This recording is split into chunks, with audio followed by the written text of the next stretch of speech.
Okay, we are back for heat number 6, round 1 of the Hydrofoil Big Air here in Sylt in northern Germany. Up now, Deák and Lorenzo Casati for heat 6. This is going to be a big one. These riders know what they're doing. Casati, bigger and bigger name in the industry as he slowly dominates more and more disciplines. Here we are for the Hydrofoil Big Air in Sylt, Germany.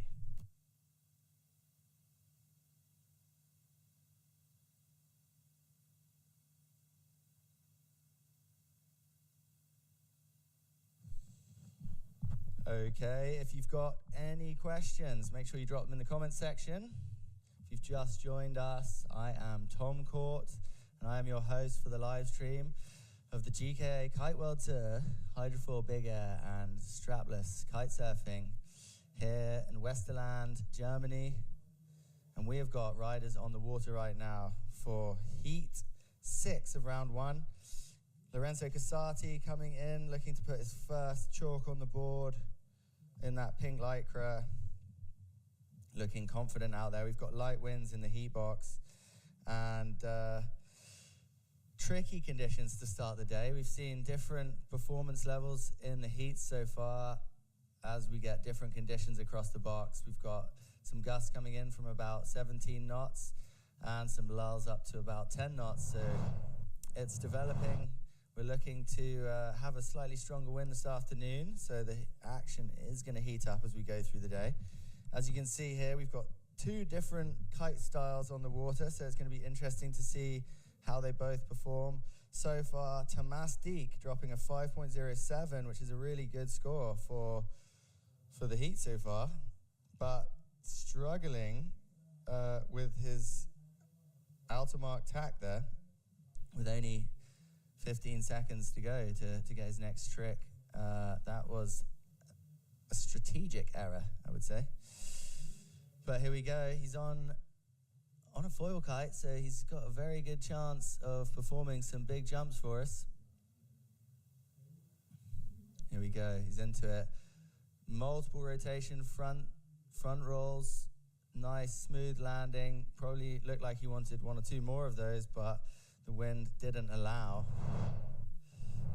Lorenzo dropping a 4.50, sitting in the back seat right now. Looked like he wanted that seatbelt grab, had it in his mind, didn't get it. Looks like he's also on a small front wing. One thing I'd be interested to find out actually is what mast length these riders are using, because typically when you're kite foiling, you would use a longer mast. You'd use a 1 meter mast, 90 centimeters and between 90 centimeters and 110 to go kite hydrofoiling. But when you're doing tricks like this, a longer mast can make the tricks harder, especially for landing, because you've got a lot of leverage, sideways leverage on the board when you've got a longer mast.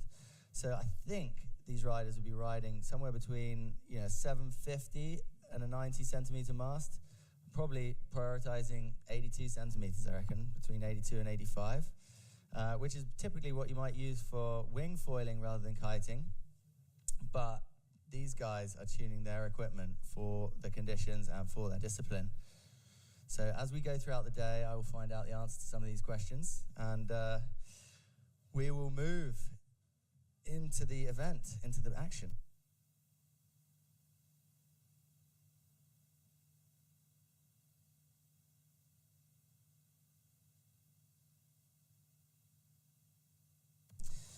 Okay, so we've got Deák on the water right now with Lorenzo Casati as we move in to heat 6 of round 1.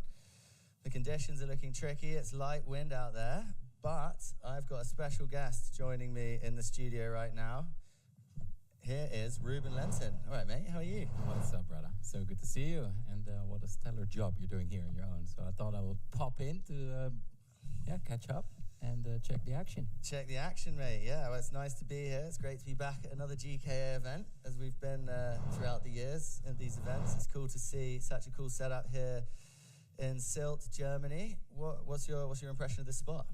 Yeah, I mean, just like you're saying, we've been in the sport for over 20 years, 25 years even, and yeah, been to so many events, and to see where the sport is at now, and still the community is thriving, and to see how the athletes are. Yeah, there's just so much camaraderie and positive vibes going on, and beautiful action. So yeah, it's still great to be a part of the sport, and it's definitely a passion for life. So hello to everyone back home. Thanks for watching, for tuning in, and feeling and spreading the love for this sport. Yeah, I mean, like you're one of the sort of OGs of the big air discipline in many ways, for many reasons. Like, what's your take on, you know, hydrofoils, how they've really kind of influenced some of the changes in the industry, and also like allowed, you know, big air as a discipline to exist even in really light wind, right? I mean, that's exactly the whole point. Like, you can put on a performance in these kind of conditions and have fun, of course. And what they're putting down today in, yeah, like you say, 8 to 12 knots of wind is absolutely incredible. And it just opens up a whole spectrum of possibilities for events. It's a great balance between a beach day and beautiful action like Lorenzo Casati is showing here. Yeah, nice. I mean, some of these riders are putting down 6-7 rotations on some of the tricks, even as you say, through like 10 to 12 knots. And I think for me, it's like super cool to see that, you know, kiting is such a versatile sport, right? And this sort of discipline really just shows that, you know, even in these difficult conditions, it's not quite as hardcore as, you know, what it would have been in the past, I guess. But hopefully we're going to see that later in today with a bit more wind. Yeah, exactly. I think we are. Our life is dependent on the conditions, so making the most of the conditions. Then, yeah, technology and gear like this definitely comes in handy, and you can see it, of course, in multiple sports, in sailing, winging now. Making use of the foil is just, yeah, incredible. Look at that. What's your take? So I've had a few questions on the live stream. By the way, if you've got any questions for Ruben, he's here with me now in the studio. So drop them into the live stream comments, and we'll get back to you on them. But yeah, what's your take between SLE kites or inflatable kites and foil kites? I mean, where do you see that going? I've only flown a little bit of foil kites. Almost broke my neck trying to loop it. My muscle memory always just wants to crank a loop. So I was riding this foil kite, and yeah, this one was not particularly designed for loops. So yeah, it just stalled midair, and I came crashing down from 10 meters. And yeah, it wasn't beautiful. But if you know how to ride them and you have the correct kite for what you want to try and do, then I think it can be a great setup. Foil kites obviously have beautiful lift, beautiful hang time, a lot of performance, which comes into play great in combination with the foil, I guess, because they often say it's a lot of vertical lift instead of like jumping far. You really jump more high, and I think foil kites are perfect for that. Yeah, definitely like a noticeable amount of glide more than your standard kite. Possibly less of an extreme feeling, you know, like the feeling that you're very used to with kite loops, that ripping downwind really fast and coming into the landing super hot. But, you know, I think, you know, this discipline is and this day even is a prime example of, you know, the differences between the two, especially here. You know, you can see Tomas coming in and just floating effortlessly without doing almost anything with the kite, using the hydrofoil to just glide upwind. It's, really shows the differences between styles. And I think, you know, like you said, hydrofoils influencing almost every water sports industry right now, as we can see, from sailing through to proning to winging and now kite. What's it called with the wing? Yeah. Sorry, had a brain freeze there. Just every water sports discipline that is engaged in a high performance way is being influenced by hydrofoils. So I think we're going to see a development in the bigger discipline of kiting with a hydrofoil. Where do you see it going? Yeah, I think hydrofoil just opens up a lot of spots, and the GKA is doing a lot of events around multiple sports. Tom Hartman, the tour manager, was also saying that a lot of people are getting into prone foiling, like pump foiling. Mm-hmm. Just people that are not into water sports yet, but this is something that they get into. Like endurance athletes really love this type of foiling. And the athletes were also saying, like, riding the foil and a foil kite, nicely inverted there with a nice heart attack front roll, board off. Boom. Beautiful. Stuck the landing. So yeah, they get a lot more hours to practice on the water and in the air. So yeah, they're often training in light winds. They're practicing their rotations, their board offs, and just getting more training hours in, which is obviously key if you want to perform at this level.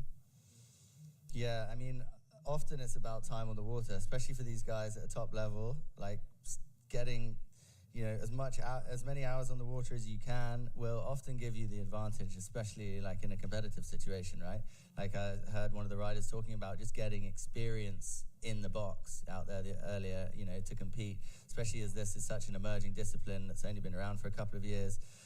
Actually having the experience of the competitive side of things and just being on the water out there is one of the most important things for your performance increments.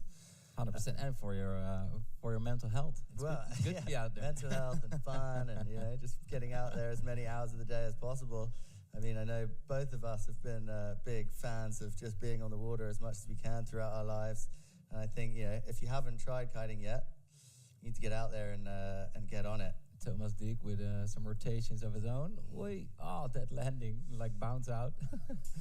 If you can explain me a little bit more about what I'm looking at, like score-wise, because I haven't really investigated in the latest rules and point system. So the riders have 3 scored tricks, combination score. I mean, it's very similar to most other competitions in terms of like how you combo somebody and how you get the numbers on your scores.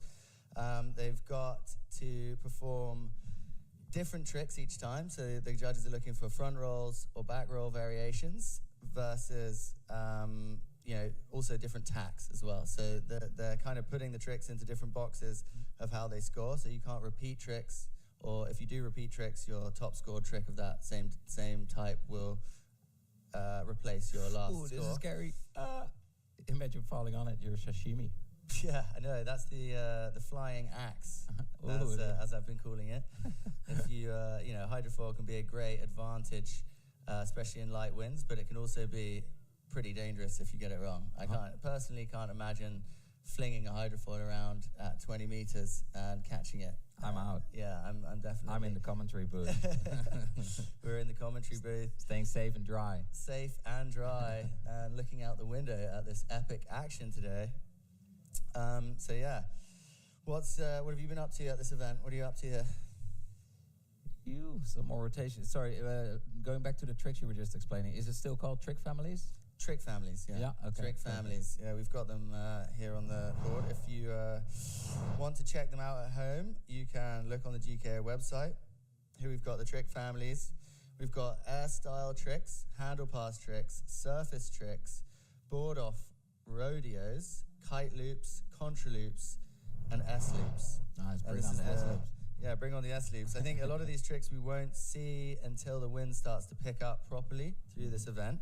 But today, right now, from what I've seen, especially in that last heat, some of the more powered and unhooked tricks have scored really well. So I saw a back mode from Joselito doing really well in the scoreline. Amazing. Yeah, I was watching that, like I was walking outside. I was like, whoa, somebody's throwing a handle pass, and it looked so weird with like the foil swinging through the air, and I was like, wow. Yeah, I can't imagine doing it personally. There's a lot going on there. But full speed, aiming for that takeoff, nice back roll, board off from the tail, double rotation. Skipping out. The landing is one of the major components, obviously, of any trick, but especially with a hydrofoil, landing is super sort of precise. You've got to land with that board in exactly the right in direction. You've got to land tail heavy so that you can re-enter the water properly, and you've got to have that kite well under control as well. So actually, arguably, landing is more technical than almost any side of any other discipline. And you cannot land with too much speed, they were telling me. Yeah, you don't want to land with too much